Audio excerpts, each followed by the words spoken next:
How was it that the Old Republic troopers were literally able to throw hands with Sith? Greetings again, students of the Force, and welcome back to the Archives. In the Old Republic cinematics, we were introduced to Havoc Squad, a team of Republic special forces that led the charge on Alderaan against Malgus and his company of Sith Lords. While the troopers were mowed down by droids and soldiers alike, they were also getting up close and personal with Sith marauders. And Commander Malcolm himself decided to shoulder charge Malgus, and even withstood his Force lightning which had previously crumbled Jedi. But while these were the finest examples, being the special forces and all, they had still been recruited from the ranks of the standard Republic troopers. These men and women didn't just put their lives on the line, they put their guts and their sanity on the line. They went toe to toe with actual Dark Lords of the Sith during the Great Galactic War. Were they just super soldiers, or was there more to them? How did the Republic find such powerful individuals to buff out the ranks of their army? Well, join us today as we open yet another holocron and talk all about the oddly powerful troopers of the Old Republic. It is important to point out that the men that we see in the cinematics are not the standard infantry units. The Republic infantry had much less armoring and more standardized equipment. We can equate the Republic infantry to the Imperial army of Sidious's empire. They were recruits taken from drafts and conscripts from across the galaxy. They were given regular training and then were thrust on the front lines. But they're not who we're talking about today. The best of the infantry units would be selected through a very specific process, and it was extremely difficult to become a Republic trooper, to wear their armor, and join their ranks. But a lot of the time, the Republic didn't just promote from within. The Republic outsourced warriors from other cultures to join the Republic Trooper training program, and to wear that armor. The Republic Troopers were essentially the Marine Corps, handling jobs not just on the ground, but on the front lines of war. The best way we're able to characterize the skill of these soldiers is to compare them to that of the clones. While the clones were largely trained in simulations, the ARC Troopers and the Clone Commandos were given special combat training by Mandalorian sergeants, and in some cases, Jango Fett himself. We've seen the results of this kind of boot camp before, which results in independent and creative thinking soldiers to get the job done. Back in the Old Republic, we can equate the average Republic trooper to being on the level of an ARC trooper. This was back in the day before the Galactic Republic abolished its own military for the sake of peace. So they had an actively running armed forces with experienced veterans in order to train their troops instead of using computer protocols. An additional part of what made the Republic troopers so reliable was their equipment. With recent knowledge about the kind of enemy they were going to fight, the Republic didn't skimp out on ensuring that their soldiers were up for the fight. The last time they were at war with the Sith, Revan, Malak, and Nihilus were running around. Each of these men nearly brought the Republic and the Jedi to their knees, and in some cases, they succeeded in that.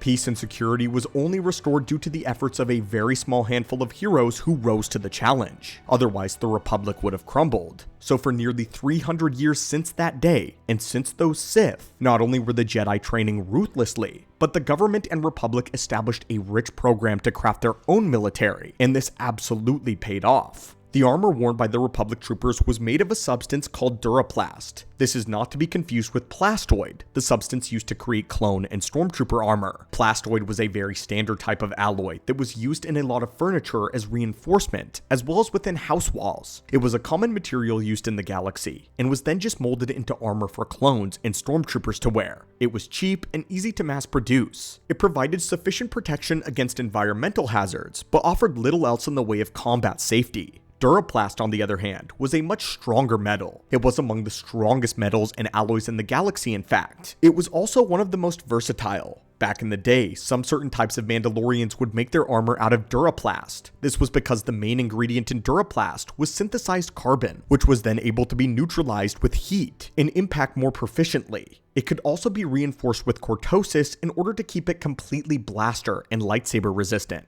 But even if it wasn't laced with cortosis, the hardened duraplast that they used was still fully capable of allowing troopers to tank more than a few body shots from standard blasters. They were resistant to small arms fire and shrapnel, and heavier varieties such as those worn by the special forces. They were reported to have even survived repeated strikes from lightsaber blades, as well as some accounts that stated that they survived being shot by vehicle-mounted cannons. The hardened duraplast formed the main protective element of the armor, either integrated into lightweight vests or molded into overlapping plates for maximum coverage. This was all over an insulated body glove to provide protection against extreme temperature, whether that was hot or cold. The elements were then fitted with vents in order to filter out any airborne toxin. unlike the clone and stormtrooper helmets which only filtered out smoke. This was of course because the Republic was aware of how much the Sith liked to employ pathogens and chemical, or rather alchemical warfare. The Republic didn't need another situation like the Rakghoul Plague or an outbreak on Terrace. This now forced the Sith Empire to fight them fairly and on even ground, soldier to soldier.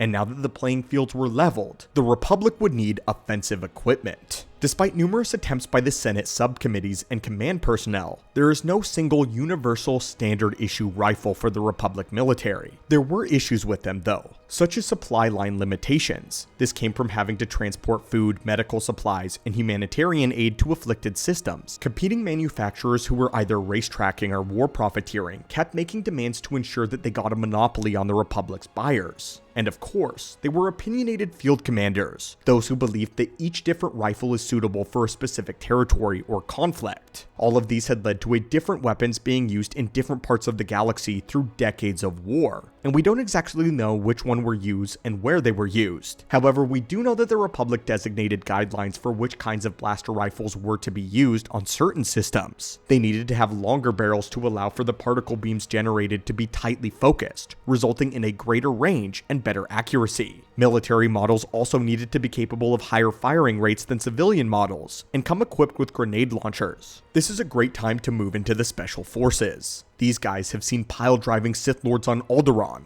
Only the strongest, the most skilled Republic troopers are selected from thousands of potential candidates, and only then can they undertake the grueling training, relentless tests of the Republic Special Forces Academy. Indeed, they were not super soldiers, just regular men with a lot of training, which arguably made them even more terrifying. Their training focused on small unit tactics. This fosters greater independence than standard military training. It is often said that trainees are expected to perform usual tasks that would normally require an entire battalion of troopers. Those few who met the Academy's high expectations are placed into Special Forces squads and usually shipped immediately to the front lines of combat. They were wholly different from any other military organization. The rest of the military operated on a grand scale, deploying massive forces of troopers and artillery to fight conventionally against the Sith Empire. The Special Forces, though, do the opposite. They are small teams of elite soldiers that outmaneuver the enemy, strike where they are most vulnerable, inflicting damage, spreading chaos. They specialized in anything from forward assault, ambush, and search and destroy missions, to even advanced reconnaissance, hostage rescue, and even starship combat. Because of the constantly changing nature of the war with the Sith Empire, the Special Forces teams were divided by speciality. One was proficient in jungle combat, for instance, while another was trained on urban skirmishes. The structure of the Special Forces division is unique among the other armed forces. Instead of forming regiments or platoons, they operated together. Special Forces squads are able to act entirely independent of one another. This makes it possible for rapid strikes to be carried out anywhere in the galaxy on very short notice. Special Forces tactics are based around one central philosophy: never do what the enemy expected. Guerrilla warfare tactics are the standard operating procedure here. Their efforts focus almost entirely on assessing, hindering, or outright destroying the enemy. Their equipment provided them with the most protection out of any soldier in the Republic military.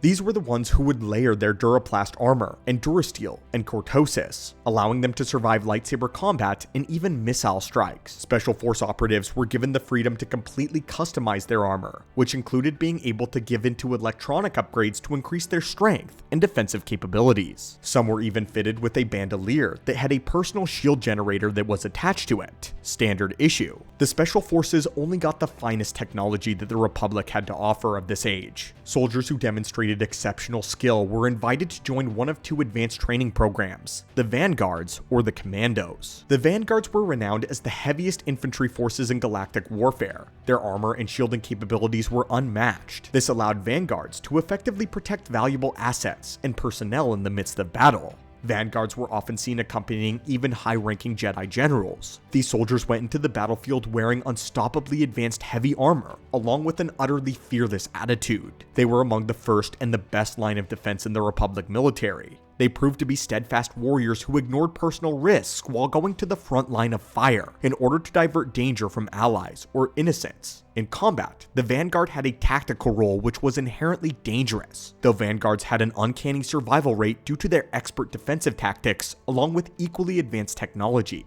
Commandos focused on self-reliance necessary for extended assault missions in enemy territory. The training program equipped soldiers with the most devastating infantry weapons available, as well as medical training to keep themselves in the fight even after suffering severe injury. These men charged into battle with massive blaster cannons to devastate the enemy with overwhelming and brutal firepower. Their high-powered hardware allowed them to dominate the battlefield. They were equally capable of taking out enemy bunkers with focused firepower, or driving back an Imperial assault with concussive bolts. Commandos were able to lay waste to all foes within their range. Many of the greatest victories of the Republic were attributed to the decisive actions of these troopers, not the Jedi. Their main weapon of choice was the light, medium, or heavy assault cannon. At the time, it was the most powerful infantry blaster weapon that was ever designed.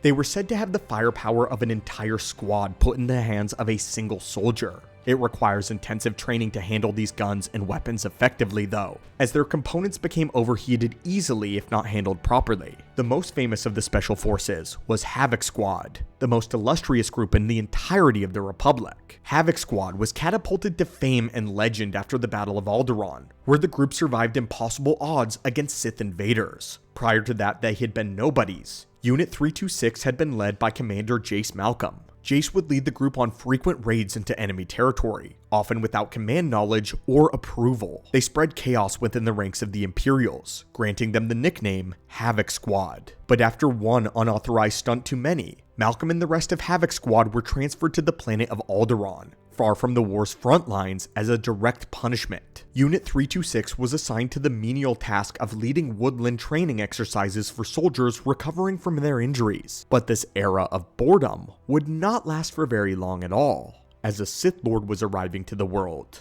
A Sith by the name of Darth Malgus spearheaded a massive surprise invasion of Alderaan. Malcolm and his squad managed to escape into the forest along with the most able-bodied of the recuperating soldiers, divided into small units and operating from dozens of forested hideouts. The ragtag group successfully waged a guerrilla war against the Imperials for weeks. We'll say that again in a summary. A single squad of rejected Special Forces operatives and a group of injured and recovering Republic troopers held out against a fully equipped Sith platoon led by Darth Malgus for nearly a month. Finally, Malcolm managed to lure Malgus himself out into the open for an ambush, which led to the attack that we see happen in the Old Republic cinematic. With his advanced training and chunky armor, Malcolm pile-drove the Sith Marauders out of his way before reaching Malgus. When the Dark Lord stopped him with Force Lightning, Malgus resisted for a few moments before he was knocked out. But he wasn't out of the fight for long. The Jedi Knight Satele Shan arrived with reinforcements, and Jace Malcolm got back up and charged Malgus again. This time, he hit a concussive grenade at his hand, detonating it at point-blank range. This could have been a complete kamikaze attack, but not only did Malgus survive, but Malcolm somehow did as well, standing at the end of the battle with Satele.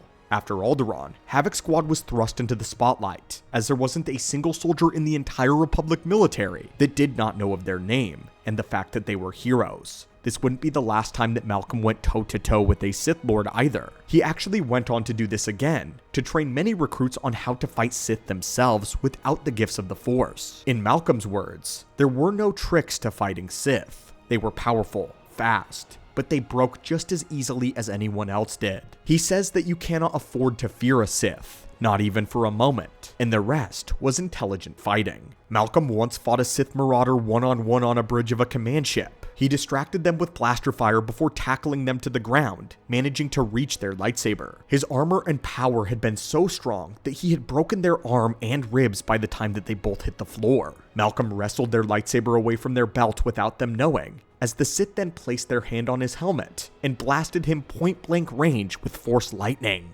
Malcolm admitted that it could have charred his skull had it not been for his helmet. The Sith had tried to reach for their lightsaber again, only to find it several meters away. Taking advantage of the confusion, Malcolm placed 2 blaster bolts right in the heart and the lung of the Sith, killing him instantly. And that is how the Republic troops did things. We talked in a previous video about how the Sith of Vitiate's empire were largely weaker than they were in other eras, but it's also important to remember that they were still peak human condition and empowered by the dark side. Killing any kind of Sith is a huge feat of its own, and when you go to war with agents of the dark side, you cannot cut any corners, either in training or equipment or mental focus. But that, my friends, was the strange and the unconventional power of the Republic troopers, as well as the deadliest of them, the Special Force Squads, the Vanguard, and the Commandos. But tell us, did you wonder why the soldiers of the cinematic were so incredibly strong? 30 plus years of non-stop war will create soldiers like that. So let us know your thoughts in the comments down below. And as always, thank you so much for visiting our archives today, and may the Force be with you.